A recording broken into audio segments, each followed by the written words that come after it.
time ago, in the village of Igbonikodi, there lived a legendary warrior named Ugadimo, renowned for his unyielding spirit and unmatched prowess in battle. Ugadimo had never been defeated.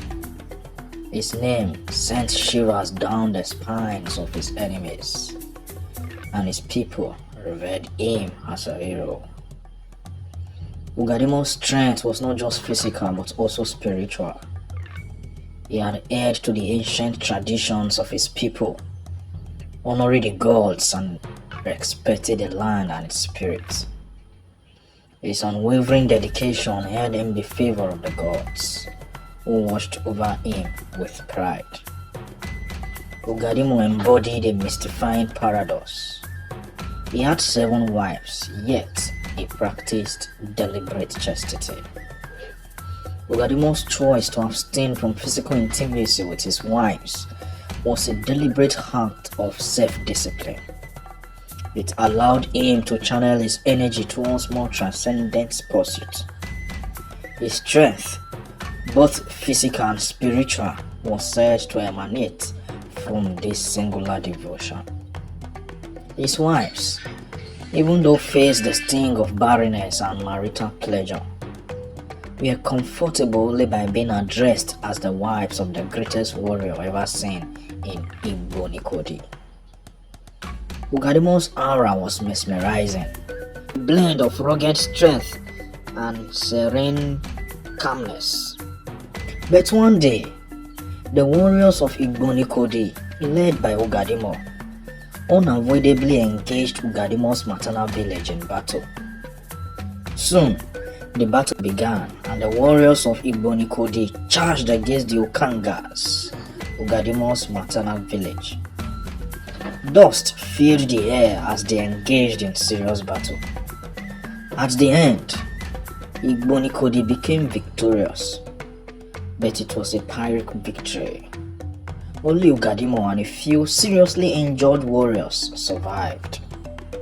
The casualties and losses suffered at the Ukangas battle prompted the elders to consult the gods on what must be the problem.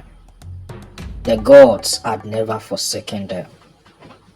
Although speculations were already being heard that it was forbidden for Ugadimo to lead a battle against his maternal village, the gods, however, revealed something different.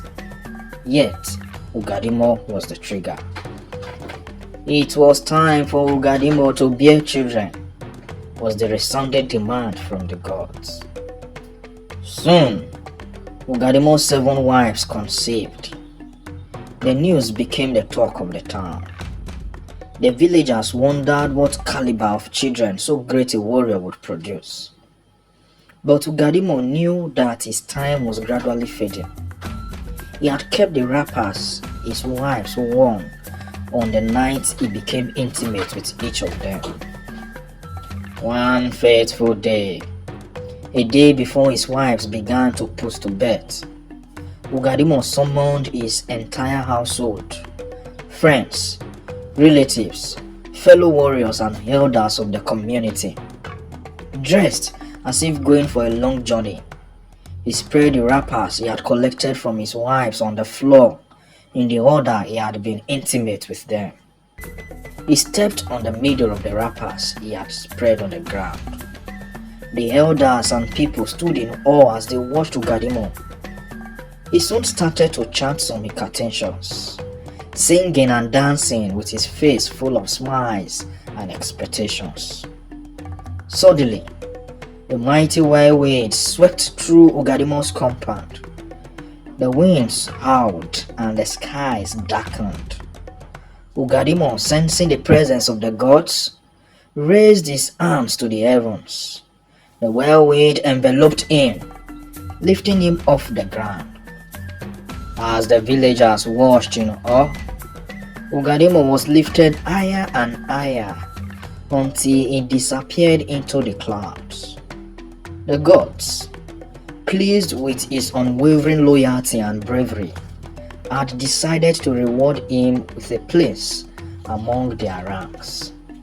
From that day on, Ugadimo's legend grew. The villagers believed that on certain nights, when the winds whispered through the trees, Ugadimo's spirit could be heard, guiding and protecting his people. His name became synonymous with courage and honor, inspiring generations to come.